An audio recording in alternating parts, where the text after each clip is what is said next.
किसने दिया, पर हमें ये नहीं पता, शायद बहुत सारे लोग अनजान होंगे कि हमें जो कहते हैं हम जय भीम, ये किसने दिया, शायद बहुत सारे लोग हम अनजान हैं। ये एक बाबू बिहारी लाल हरित थे, जिन्होंने बाबा साहब के सामने इस नारे का उद्घोष किया था, और आज तक हम उस नारे को बोल रहे हैं। नंबर 1 बात। नंबर 2 बात, हम सब लोग नमो बुद्धाय भी करते हैं, सब करते हैं। यहाँ से जाने के बाद समाज में हम मिक्स होके रह जाते हैं। तो हमारे बाबूजी ने अपना जीवन, पूरा जीवन इस जो मिक्स होने वाली कल्चर है, इससे बचाने के लिए, और हमें शोषित कोई ना करे, इससे बचाने के लिए पूरा जीवन समर्पित कर दिया। फिर भी हम आज तक इस बात को बहुत कम लोग समझ पाए हैं। नहीं तो यहाँ से जाने के बाद अक्सर लोग बड़ी मछली छोटी मछली का शोषण करती है, ये प्रकृति बनती है। तो हमें भी वो बड़ी मछली बनना है अपने कर्मों द्वारा। अब हमारे बाबूजी ने काफी सारे उनके बारे में विचार सब लोगों ने कहा। उस श्रृंखला को मैं आगे बढ़ाते हुए 2 बात कहना चाहता हूँ कि हमारे बाबूजी ने गायन के द्वारा अपना प्रचार शुरू किया। उन्होंने सबसे पहले एक पुस्तक लिखी, रागनियों का गुलदस्ता। 1965 के लगभग वो बात थी। और उसके बाद उन्होंने काफी सारी पुस्तकें लिखी, और अंतिम पुस्तक जो उन्होंने लिखी और पब्लिश हुई, देखते हुए शब्द थे, जिसमें कि काफी कुछ हमारे लिए प्रेरणादायक है। और अभी भी एक बात मैं आपको बताना चाहता हूँ कि अभी भी एक पुस्तक वो लिख रहे थे, जो कि लगभग लिखी जा चुकी है, बट उसका भी पब्लिकेशन और उसमें कुछ अंतिम पंक्तियां जो लिखनी है वो बाकी रह रही है। आप सब लोगों के काफी अच्छे संबंध रहे हैं उनके साथ, पर मैं उनका दामाद हूँ। मेरे से बड़े हैं 4, एक मेरे से छोटे हैं। मेरा 5वां नंबर है श्रृंखला में।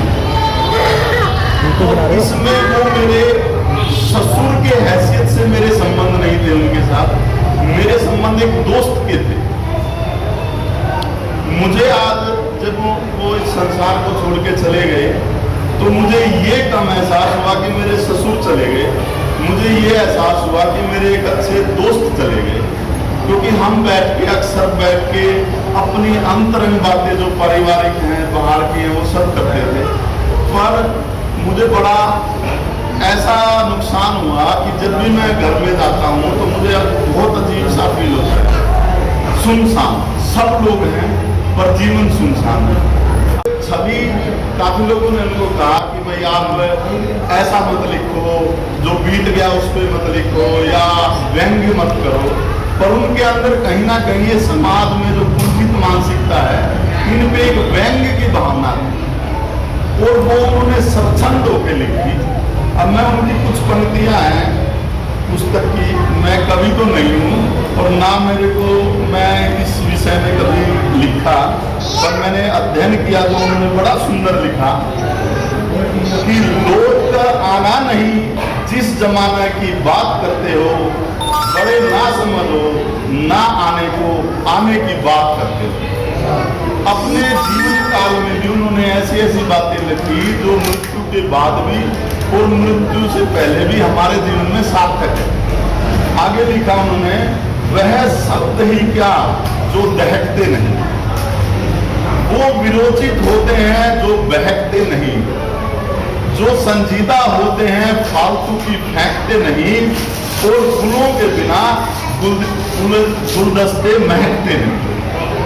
ये उनके विचार थे। अगर हम इनमें गहराई से देखें तो इनमें बहुत बड़ा रहस्य छुपा हुआ है, और हम इससे काफी प्रेरणा ले सकते हैं। क्योंकि एक आदमी ने जिस एरिया में हम बैठे हैं, ना सिर्फ उस एरिया में मेरी उनसे अच्छे से बात होती थी, मेरे अपने पर्सनल अनुभव है, ना मैंने कुछ लिखा ना मैंने कुछ पढ़ा। जी, हरियाणा, पंजाब, यूपी, दिल्ली, राजस्थान, मध्य प्रदेश, ये जो आसपास का क्षेत्र है, हिंदी बाहुल्य क्षेत्र है, इसमें सब लोगों को जय भीम क्या है, बोध जी के क्या नियम पालन थे, वो सब चीजों का मार्गदर्शन किया।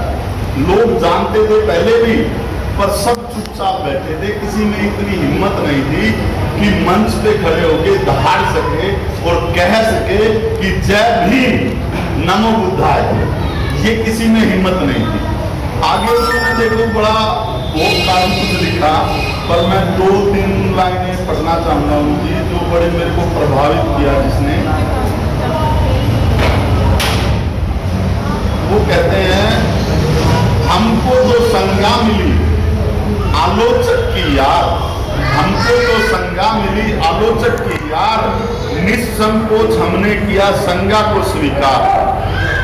संज्ञा को स्वीकार, बात कोई गुणी सुनेगा नहीं, बात कोई गुणी जो अपने आप को गुणवान मानते हैं वो सुनेगा नहीं।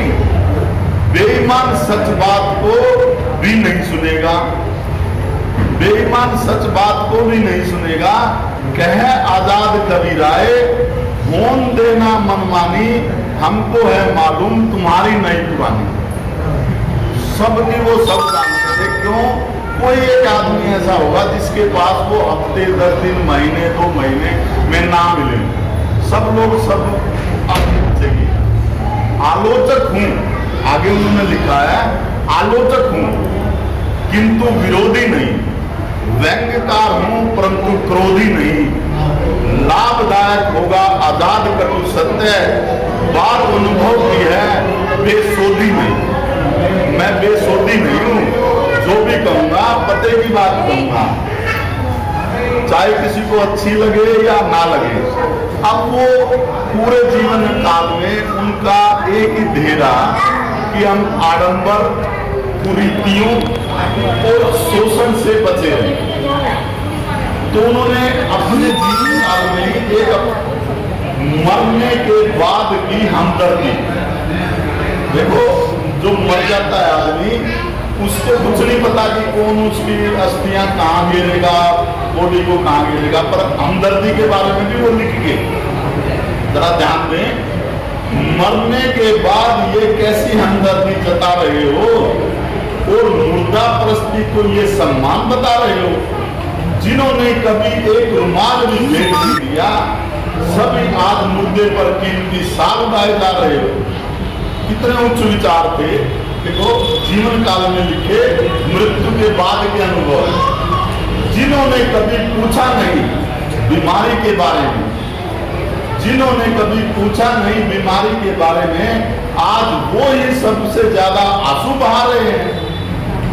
जिन्होंने कभी भूख प्यास में याद तक न किया, आज आटा और घी मेरे लिए लिए जा रहे हो। ये सब देखो, अगर हम दूसरे नजरिए से देखें तो ये मदद करने की वो है, पर वो निरर्थक है। जब आदमी को जरूरत होती है, जब आदमी जिंदा है, कोई आगे नहीं पूछता। मरने के बाद just wastage of money, energy and power. जिन्होंने आज आटा और घी मेरे लिए लिए जा रहे हो, जब जिंदा था तो कभी निंदा ही करते रहे, अब बैठकर चारों ओर औपचारिकता निभा रहे हो। अभी जान जिंदगी में साथ एक कदम भी चल न सके जो, जिंदगी में साथ एक कदम भी चल ना सके जो, आज फूल मेरे ऊपर सब बरसाए जा रहे हो। आज फूल मेरे ऊपर सब बरसाए जा रहे हो। बाद मरने के कितनी इज्जत करते हैं लोग, बाद मरने के कितनी इज्जत करते हैं लोग। आज फोटो को आजाद लोग सिर झुकाए जा रहे हो। देखिए ये पंक्तियां हमें अंदर से अगर कहीं से लग रही हैं मन में, तो ये सिखा रही है हमें कि हमें ना सिर्फ यहाँ पे फूल चढ़ाएंगे। Press the bell icon on the YouTube app and never miss another update.